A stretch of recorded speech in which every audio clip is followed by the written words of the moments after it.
Do I introduce? Okay, I think I already screwed up. That's okay. Hi, I'm Farhan. Hi, I'm Sarah. I'm graduating with the optics engineering degree in class of 2025. While you were studying optics, was there anything else you were interested in studying? Did you do any minor?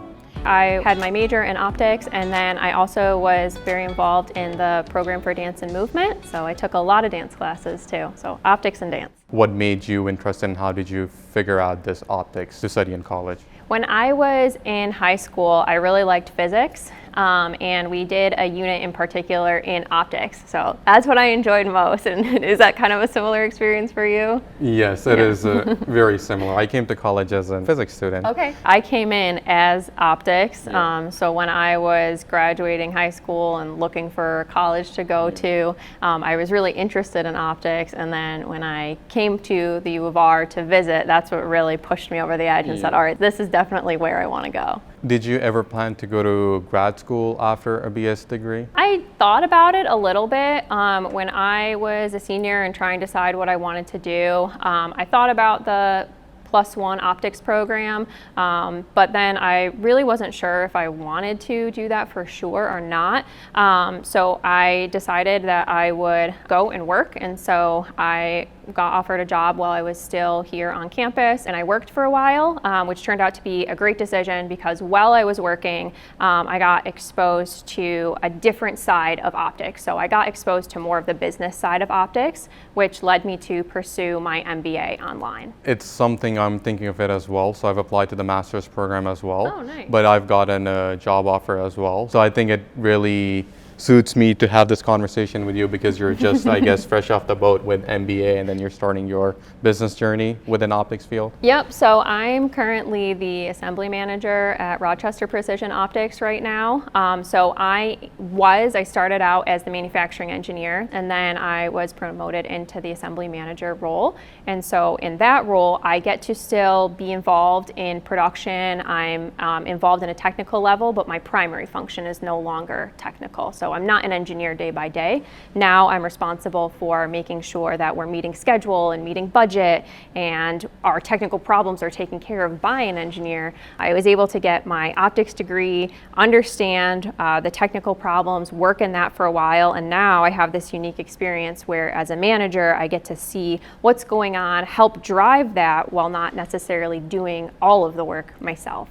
Yeah, one question I had that got stuck was, there's a saying that the best engineers not necessarily make the best managers. So how do you think that is true? You don't need to be the most technical engineer to be a good manager? When I was here at the U of R, I was certainly not the best student. I had a lot of challenges, especially with math. It was really difficult for me, and I'm naturally a very organized person. One of the professors, Dr. Zavislan, one day he was talking to me, and he told me that I have skills that can't be put on a resume. And what he meant by that was that it's okay that I'm not necessarily the best math student, that I'm not getting A's in these very difficult classes because I have this other sort of skill set. And he really encouraged me to lean into that more. And that was the first time that I had heard that it was okay to be an engineer, but also to have these other interests and to have this other kind of career path to lean into. So I took that advice and I ran with it. So you think that's something unique to the faculty at the optics department? They're able to see your qualities even before you able to look at it? It's a small program, so you get to have a lot of face time with your professors. You get to know the faculty get to know you, and so when you kind of have those moments that you need a little confidence boost, a little reassurance, I've found when I was a student that they were there for me. What advice would you give to a person like me or any student who's, trying to understand if they should pursue a master's or if they should work full-time? Typical advice is to ask a lot of questions. Engineers always ask a lot of questions. They don't need to be reminded to do that, but I think it's important to listen, actively listen a lot.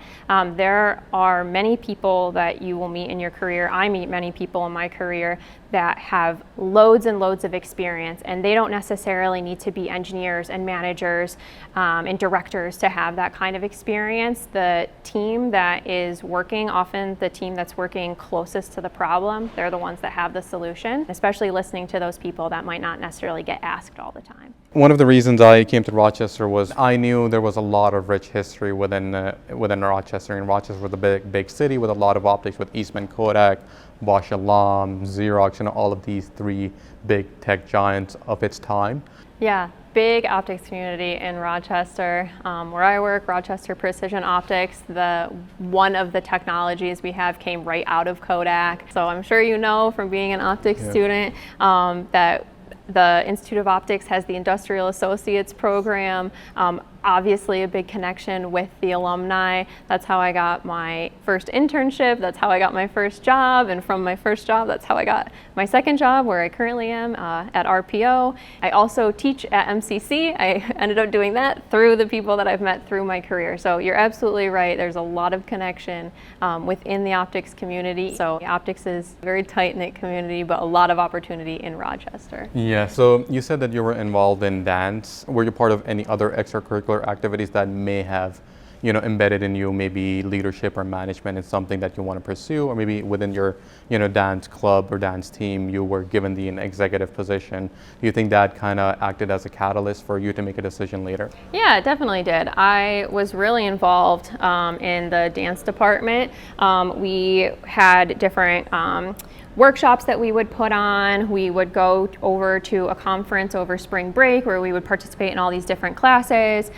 So I got to be really involved in the department. And then my junior and my senior year, I ended up taking a lighting class. So instead of lighting like optics, it was lighting for stage and for dance. And so by doing that class, then I got to be even more involved in the department my senior year. So I got to help when they put on performances and help with some of the behind the scenes work, which was fantastic because I got to have the technical side of optics and then a little bit more of the performative, artistic side of optics. Yeah, you could say that, you could, switch the light here for less aberrations, or I guess, right, the light focuses over here much better, so. Some color theory. Exactly, some color theory as well, there you go. I think you were the right person for me to get in touch with because you are doing some of the things which I would like to do in the future.